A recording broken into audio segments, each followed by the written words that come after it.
तो नाम बताओ। अमन कुमार, रणधीर कुमार, निधि कुमारी, नेहा कुमारी। हाँ, अब इन चारों बच्चों के साथ एक गेम खेल रहे हैं हम लोग। और गेम ये है कि चम्मच है सभी के हाथ में, आप देख सकते हैं, और एक एक गोली है। तो इनको जो है चम्मच में एक एक गोली डाल करके और मुंह में ले करके, और इसको जो है उस दीवार पर आप दिखा देते हैं आप लोगों को। वो दीवार में वहाँ पर जो सौर ऊर्जा लगा हुआ है उसके सामने हाथ को टच करना है और बिना गोली गिराए हुए। तो चलिए, आप लोग तैयार हो? चलो लो तो बढ़िया से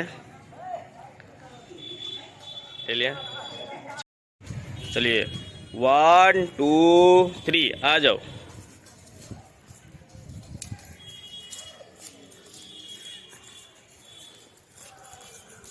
चलो चलो देखते हैं।